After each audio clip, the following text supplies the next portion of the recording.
Things are going to be a little different in August, but we'll get to that in just a moment. Cue the music.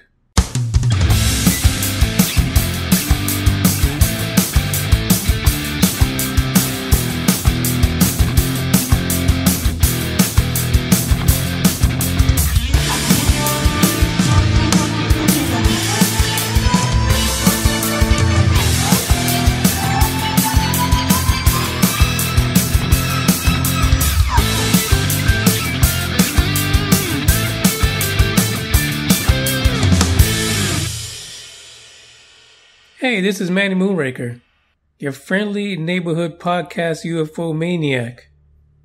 This is UFO report number 31. And I just want to say one announcement before we get into the topics for today.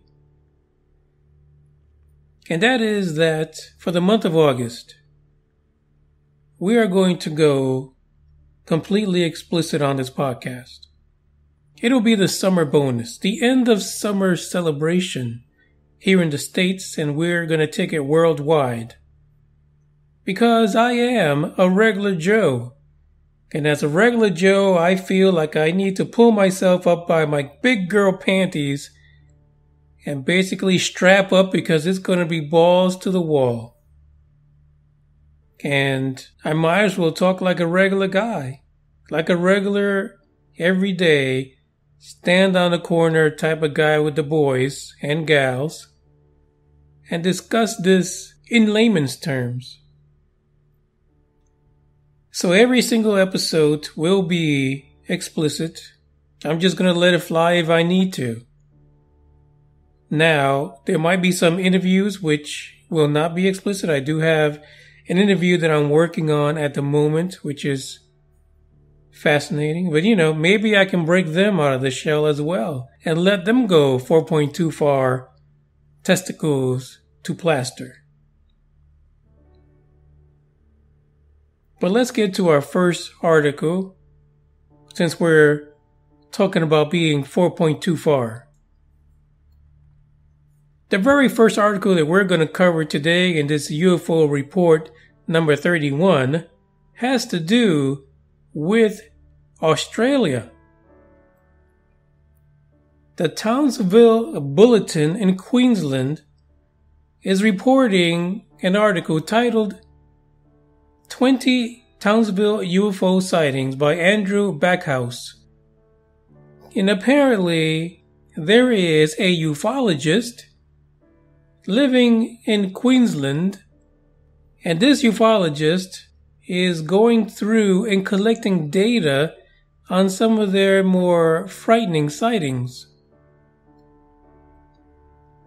The lady's name is Sheryl Gottschall, and she is documenting the history of sightings of UFOs, and it's actually in the article asking community members to contribute their sightings to her. It even has her telephone number in it. Wowie, she is doing some serious research. So Ms. Gottschall is creating a database that it's going to include not only new sightings, but some historical sightings. And let me just give you a glimpse of what she has in there. Sunday, May 19 of 2002 at 12:50 a.m., a woman reported seeing a gray boomerang-shaped object moving silently and not as fast as a plane. She says the object, number one, had no lights and it made no noise. She thought at one point that it might have been a hand glider out at 1 o'clock in the morning because there's nothing to do except fly by the light of the moon. But she felt that it was going much too fast. That's one story. The second story, also in Townsville, Saturday, December 10th of 2005, again at night. The individual reported this. A few minutes ago, I saw something suspicious in the sky. It probably was a plane, but it was an object in the sky with 3 lights, normal white lights, moving faster than a plane, and I could see the shape of the object. It was like a triangle without pointed sides. The sides were curved, and planes do not appear to fly with curved wings in this manner. According to the individual, he says that my father saw it, but he said it was a plane, and one of my next door neighbors was outside as well. There is a picture of this on the article. However, it doesn't really say whether or not this was a picture that the individual took, but the picture is your run-of-the-mill TR-3B, your triangular craft with the red light in the center. This is just 2 of the 20 reports that she's covering in this article. And like I said, if you're in Australia, in Queensland, and you feel like you saw something recently or in the past, she wants to hear about it. So there is a number to contact in the article. The description is in the link for this podcast article. It'll take you straight to the Townsville Bulletin, where you can get her number and report what you've seen. She's getting a database together. And you know what? You rarely see out here in the States reports from Australia regarding the UFO phenomena, but here you go. Apparently, there's enough going on in Australia, down under, crikey, so that someone can put aside the Vegemite and put together a database of UFO sightings. And again, is this a worldwide mass hysteria that only happens when people get high or drunk or have night terrors? Maybe it's because we all have sleep apnea. What in the world is it? Is this a worldwide psychosis? Are we all just freaking nuts and don't know it? It is hard. It is difficult. It is almost unbelievable to believe that the entire world is batty. But check out the article, give it a read, give her a call.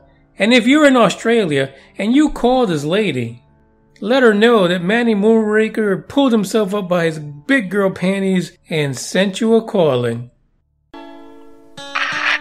Coming to you from the hills of Texas right here, UFO Buster Radio is now on the air.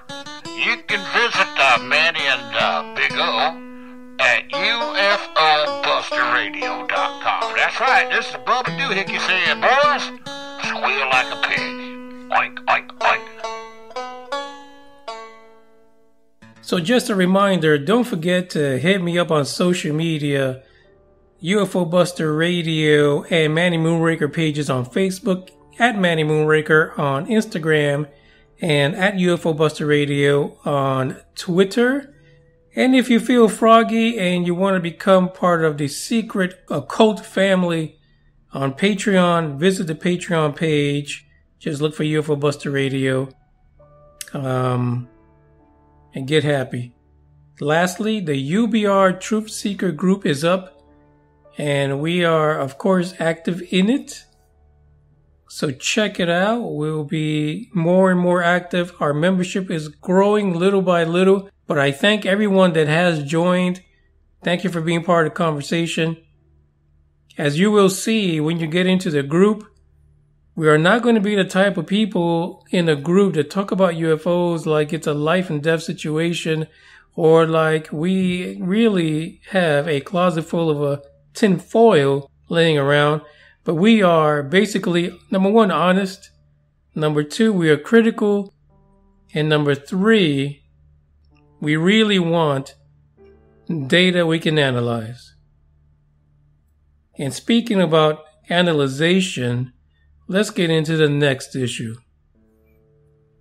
So during the last live episode on Sunday when I was speaking with Jeff, I had him on the show. I believe it was Billy that mentioned that they found eggs in one of the Nazca mummies. So they have these two mummies that look like reptilians.